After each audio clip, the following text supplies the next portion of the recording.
अब ना ये जो एक्सपोजर होता है कि इमेज में जो भी लाइट है ये कम या ज्यादा होगा, ये डिपेंड करता है एक पर्टिकुलर फैक्टर के ऊपर जिसको बोलते हैं एक्सपोजर। करेक्ट। एक्सपोजर। अब एक्सपोजर कैसे होता है और उसको कैसे मैचअप करना है वो आज हम लोग सीखने वाले हैं। मतलब ओके। एक्सपोजर ट्रायंगल है ना, तीनों के तीनों ट्रायंगल की तरह है। तो एक राइट। दो तीनों फैक्टर्स एक दूसरे के ऊपर डिपेंड है। करेक्ट। राइट। अब अपर्चर के दो काम होते हैं, मैंने आपको बताया था। एक जो है वो लाइट को करेक्ट। कंट्रोल करना। और सेकंड दूसरा डेप्थ ऑफ फोकस को, करेक्ट ना? Depth of field. Depth of depth field of का field, sorry, depth of field को, राइट। हाँ। राइट। सेकंड जो है वो आपका जाता है शटर। शटर का काम क्या है? शटर का काम है आपका कितना फास्ट जो मोशन फ्रीज है वो कंप्लीट करना, एंड सेकंड थिंग लाइट को कंट्रोल करना। कंट्रोल करना, राइट। राइट।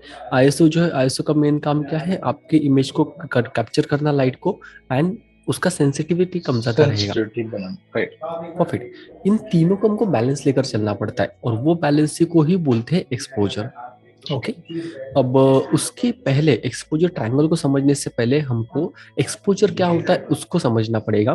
तो आप अपनी नोटबुक में एक डेफिनेशन में बताता हूँ, वो लिख लीजिए। एक्सपोजर को टेक्निकल टर्म में क्या बोलते हैं? एक्सपोजर मतलब क्या कि अभी जैसे हम लोग हैं, हमको दिन भर में कितने पानी की जरूरत होती है? 2 से 2.5 लीटर की। राइट। करेक्ट। लेकिन अगर मैं उससे बहुत ज्यादा पानी पीता हूँ तो डेफिनेटली मुझे बॉडी को हार्म करेगा। अगर कम करेक्ट। पीता हूँ तो भी हार्म करेगा। सो आइडियली मुझे कितना चाहिए? 2 से 2.5 litre. That is an average range which we require basically.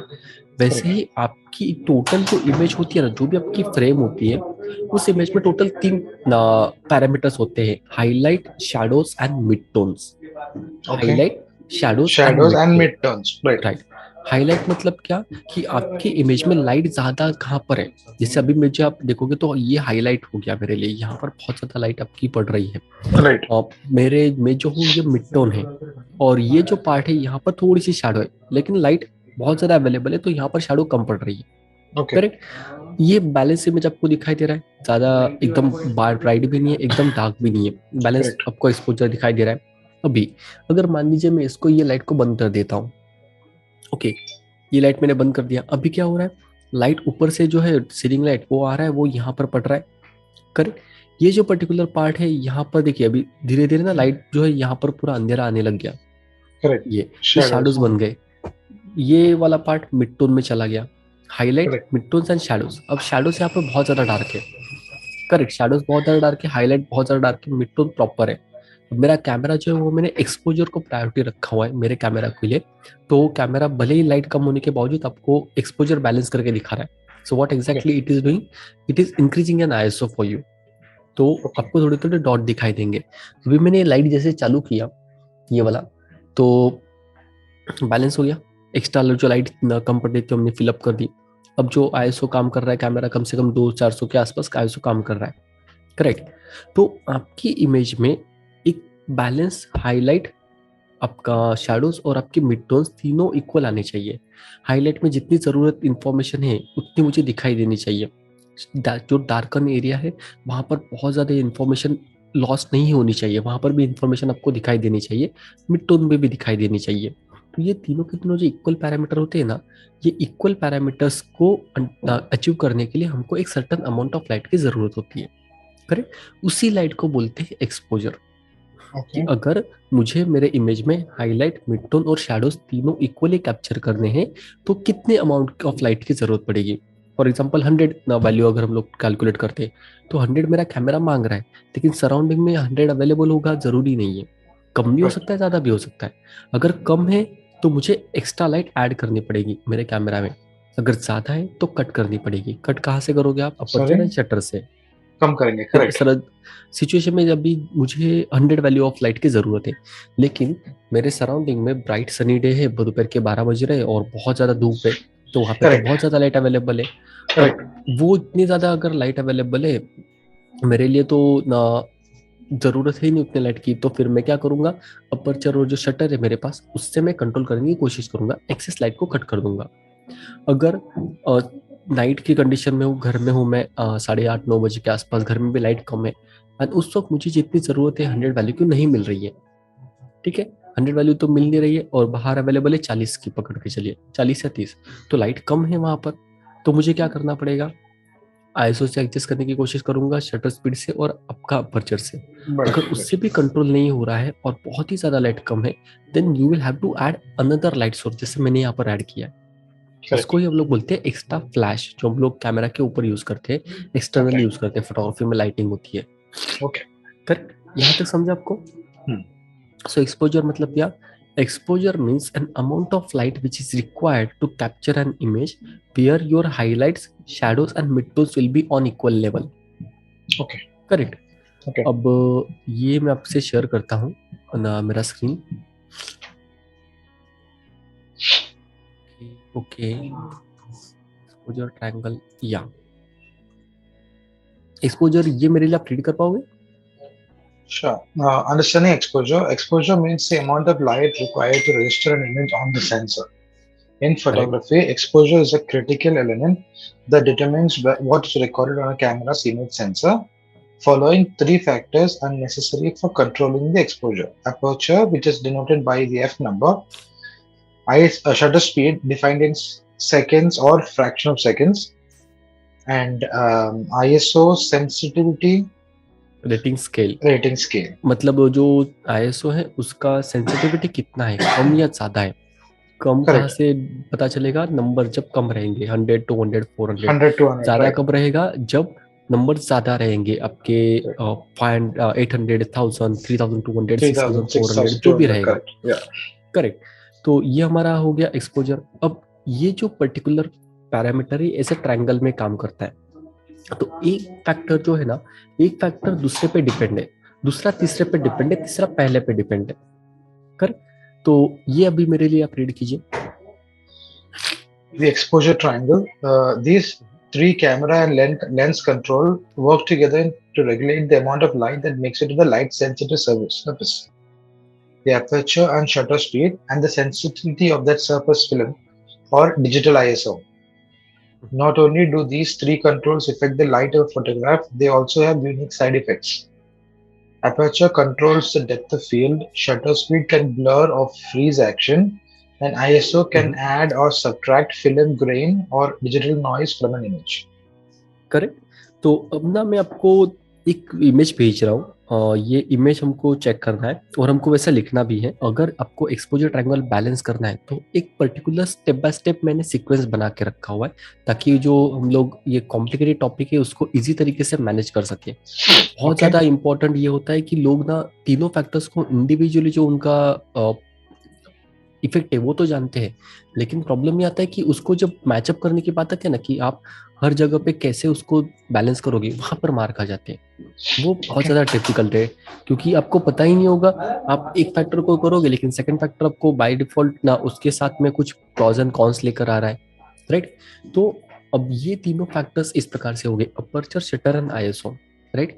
अब सेम ऐसे चाहिए तो एक बार ड्रॉ कीजिए आपके नोटबुक में। एक साइड हो गया अपर्चर, एक साइड हो गया शटर, एक साइड हो गया आपका आईएसओ। तीनों को बीच में मिला के आपका हो जाएगा एक्सपोजर। अब अपर्चर का दो फैक्टर आपको पता था, एक जो है अगर आपका लाइट कम ज्यादा होता है तो क्या होगा, अगर मेरा अपर्चर 1.8 है तो मेरे कैमरा के अंदर ज्यादा लाइट आने वाला है। अगर अपर्चर मेरा f8 है, f11 है तो लाइट कम आएगा। करेक्ट? कम आएगा मतलब क्या होगा, इमेज डार्क हो जाएगी। ज्यादा आएगा मतलब इमेज ब्राइट हो जाएगी। फाइन।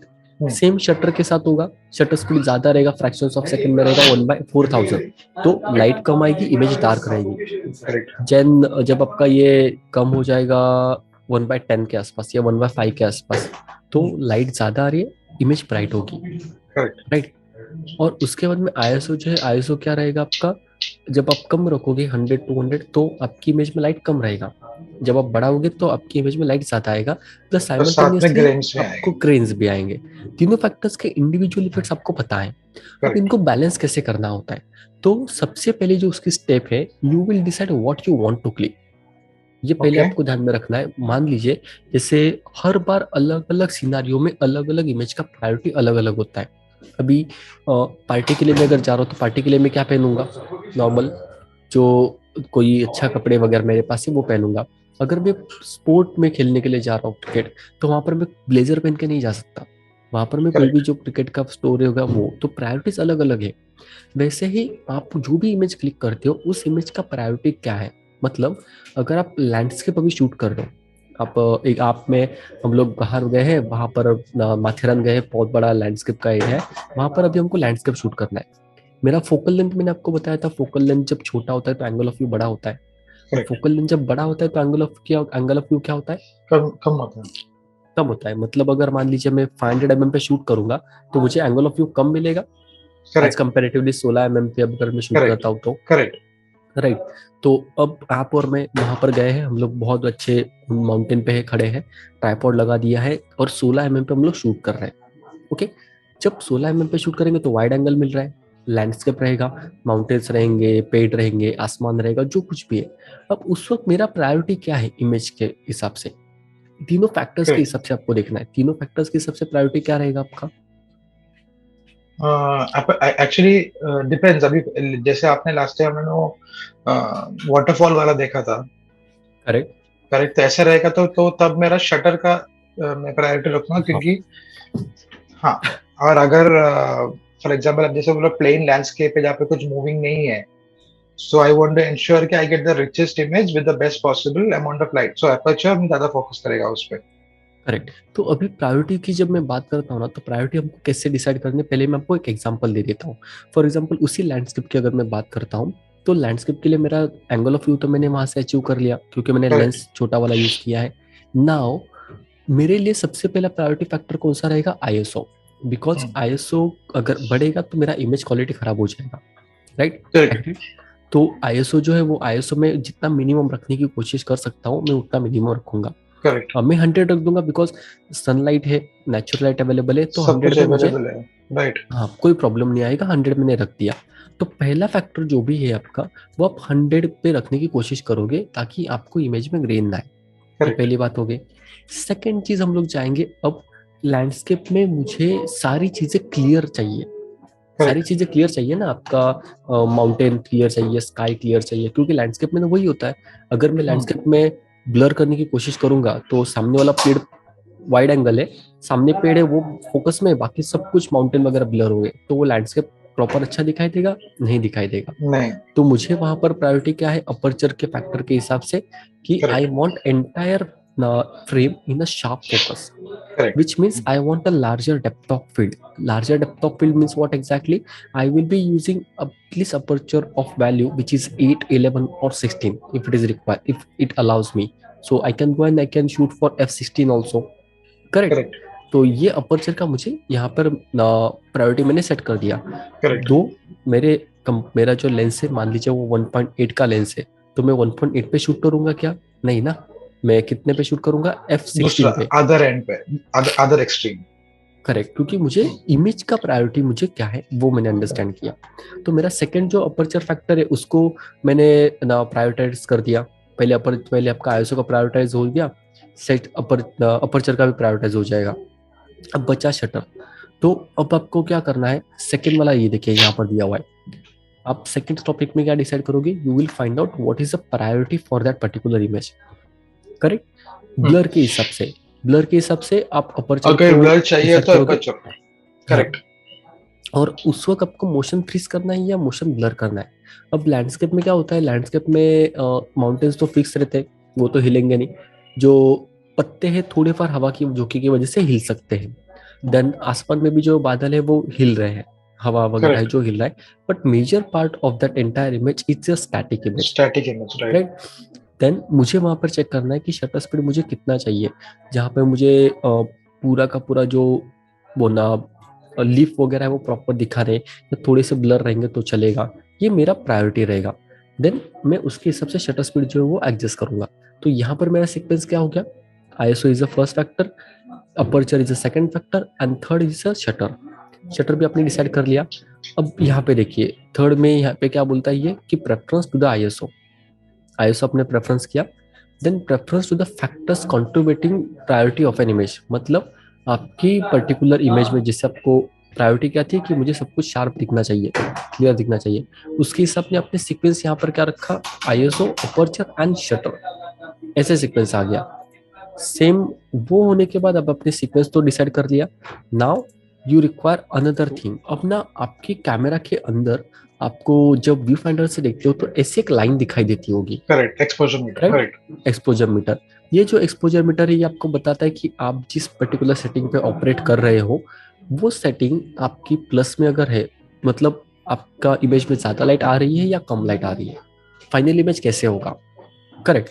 तो यहाँ पर अभी अगर वो जीरो पे है it means in your image the light is enough what exactly it requires to capture proper highlight, proper shadows and proper mid tones.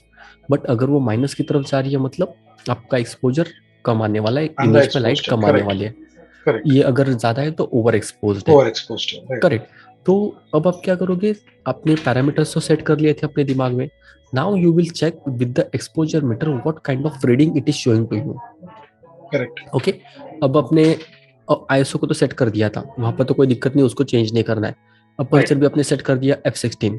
अब अगर आप का एक्सपोजर मीटर आपको बता रहा है कि आपको +2 के साइज में साइज मिल रहा है, व्हाट एग्जैक्टली इट मीन्स कि अभी ये आपके ओवर इमेज में एक्सपोज्ड, ओवर लाइट एक्सपोज ज्यादा होने है। वाला है। तो फिर आप शटर स्पीड से उसको एडजस्ट करोगे and you will make sure that balance is on 0। तो अपने थर्ड फैक्टर जो है वो कंपैरिजन करने के लिए यूज किया यहाँ पे। ओके, ओके, पहला तराजू, दूसरा तराजू, तीसरा तराजू। पहले वाले को तो आपने वेट रख दिया, दूसरे वाले को वेट रख दिया, दोनों फिक्स हो गए। अब तीसरा वाला जो है उसमें आप क्या करोगे, उसको भी बैलेंस लेकर आओगे।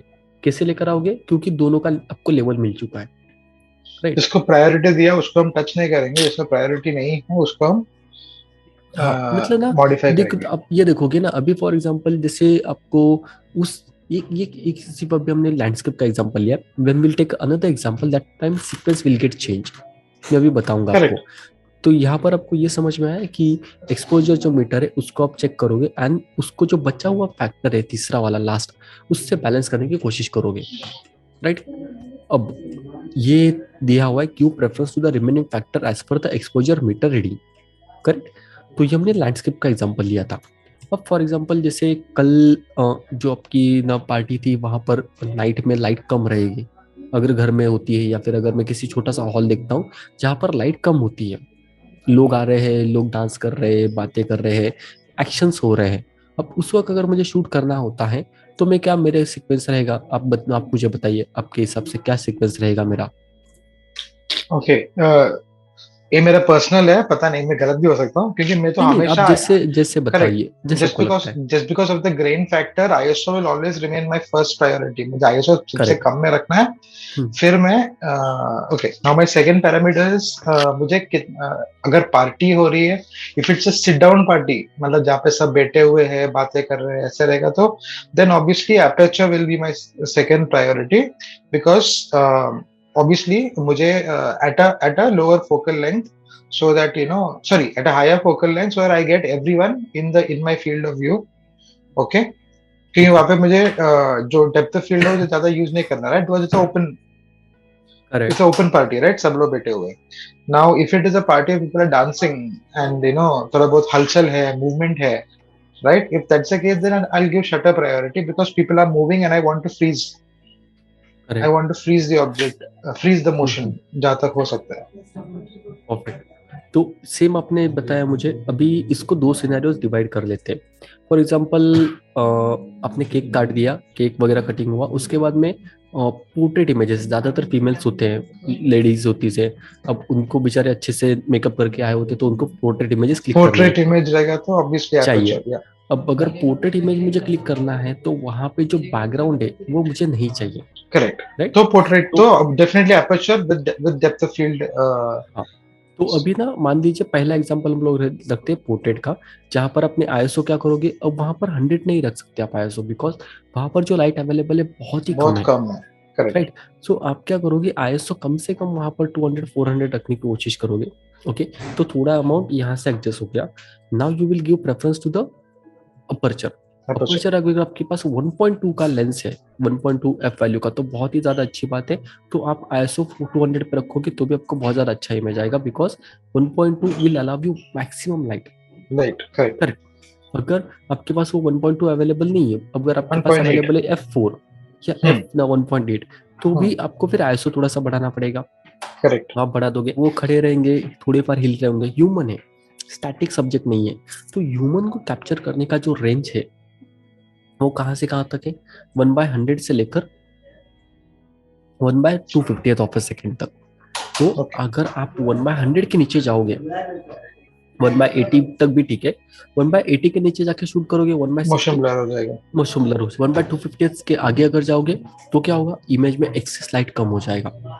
तो आप क्या करोगे, at least you will try to click on 1/125, ताकि उसका जो मूवमेंट है वो भी प्रॉपर क्लिक हो, आपको एक्स्ट्रा लाइट भी कट करने की जरूरत ना पड़े।